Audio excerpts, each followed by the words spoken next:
¿Cómo estás? Hola Camila, ¿cómo estás? Buenas tardes. Muchas gracias por responder el llamado de Chilevisión Noticias. Preguntarte primero por esta alza en el transporte público. Es la última que conocemos. ¿Cómo crees tú que va a afectar el presupuesto familiar de cada mes? Si bien sabemos que 10 pesos no es tanto, si vamos sumando en cada alza, también el presupuesto se ve afectado. Sí, definitivamente una mala noticia para las familias, porque evidentemente son 10 pesos que tenemos que sumar a los 30 pesos anteriores, pero evidentemente desde la perspectiva del Estado es necesario también transparentar algunas cosas, que es un poco lo que está pasando ahora. No hubieron 4 años, recordemos el tiempo de estallido social, después tiempos de pandemia, donde hubo una serie de precios que debían incrementarse y se mantuvieron artificialmente, como pasa en el caso de la electricidad y en este caso con el transporte público. Entonces, finalmente, de una u otra manera, ese mayor precio hay que financiarlo y hoy día ese aumento en los costos está siendo traspasado a los usuarios, fundamentalmente porque el Estado ya no lo puede seguir financiando por mayor tiempo. Tal como mencionaba el panel de expertos, hay situaciones macroeconómicas que son tremendamente complejas, que han implicado un aumento en todos los costos, ¿no? Estamos observando un valor del dólar, primero que todo muy oscilante, pero además de ello muy alto en comparación a lo que teníamos 3 o 4 años atrás. En segundo lugar, observamos un aumento en el costo de las importaciones, un aumento en el costo del transporte internacional, ¿verdad? Y además un aumento en el costo de los combustibles, del petróleo particularmente. Por tanto, hay un conjunto de elementos que justifican efectivamente esta alza, por inconveniente que sea en este caso para la ciudadanía. Entonces creo que estamos además en una combinación bastante compleja en términos económicos, porque seguimos con, si bien es cierto que disminuyó la tendencia a la inflación que teníamos el año pasado, llegamos a tener un 13,4%. Hoy día tenemos un 4,7% acumulado en 12 meses, mucho más baja de lo normal, pero mucho más baja de lo que teníamos anteriormente, pero bastante más de lo normal.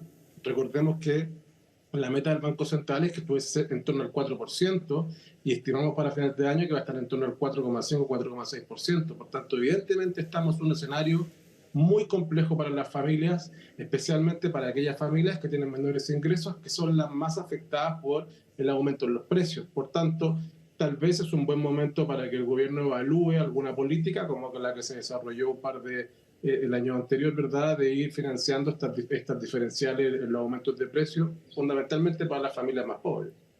Claro, Rodrigo, y también no solamente hay alza en el pasaje, ¿verdad?, del transporte público, sino que también en algunos alimentos. Me imagino que ese análisis es aún más duro para las familias porque sabemos que los alimentos no podemos vivir sin ellos y también hay varios de las canastas básicas que ha sufrido un aumento de precio. ¿Cuál es tu recomendación en ese sentido y el análisis de por qué se está viendo justamente en este mes esa alza?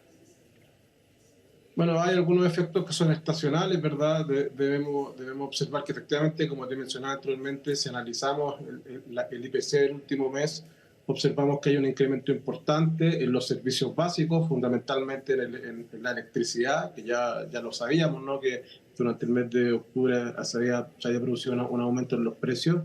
En segundo lugar, el ítem de alimentos y bebidas no alcohólicas, que es tremendamente importante. Ahí se observó un aumento importante de la carne de vacuno y muy alto el aumento de las papas. Estamos observando evidentemente un efecto estacional donde ya esperamos que a partir de noviembre, ¿verdad?, hay fruta y verduras de estación, por tanto debiésemos observar a partir de ahora una disminución por lo menos en el ítem de alimentación. Rodrigo, ¿y qué pasa con los factores macroeconómicos? Hace pocos días se anunció que finalmente Chile está creciendo en un 0%. ¿Son cifras preocupantes? ¿Tú lo ves de esa manera? Son cifras tremendamente preocupantes. La verdad es que estamos ante un crecimiento económico, se proyecta para este año un crecimiento del 2,3, 2,4%, es muy bajo en comparación a lo que teníamos presupuestado a principio de año en torno a un 3%, que ya era bajo, ¿verdad? Estamos hablando de tasas de crecimiento muy, muy bajas y además es cierto, estamos observando estas presiones inflacionarias que nos están ubicando entre un 4, 4,5, 4,6, que esto debiese hacer que tal vez la caída en la tasa de interés del Banco Central no sea tan rápida como la que esperábamos. Además de eso, tenemos que sumar un escenario internacional que no es precisamente el mejor para nosotros, a partir de la elección del presidente de Estados Unidos, Donald Trump, ¿verdad? Se están esperando una serie de consecuencias a partir de sus políticas internacionales fundamentalmente que no nos debieran beneficiar. estamos esperando un aumento fundamentalmente del precio del dólar, una disminución en la caída del cobre. La verdad es que es un escenario bastante convulso para el país, que si bien es cierto, estamos mejor que lo que estábamos el año pasado, estamos con una tasa de inflación más baja y con un crecimiento económico de un 2,3, 2,4%, que es evidentemente mayor que el 0,1% que crecimos el año 2023. Pero siguen siendo cifras muy preocupantes, siguen siendo cifras muy mediocres para el desempeño económico de un país como Chile, como lo tuvo hace años atrás, donde crecían a tasas del 6-7%. Entonces, efectivamente, es extremadamente preocupante y no observo en el sistema político el afán real de tomar decisiones y de generar un proyecto a largo plazo para modificar este crecimiento. Si bien es cierto que económicamente tenemos herramientas de corto plazo, como es la política monetaria que maneja el Banco Central, tenemos herramientas como la política fiscal, ¿verdad? Pero en el largo plazo no observo una estrategia de crecimiento de que nos permitiera retomar esta senda importante de crecimiento económico y de desarrollo del país que sí tuvimos en los años 90.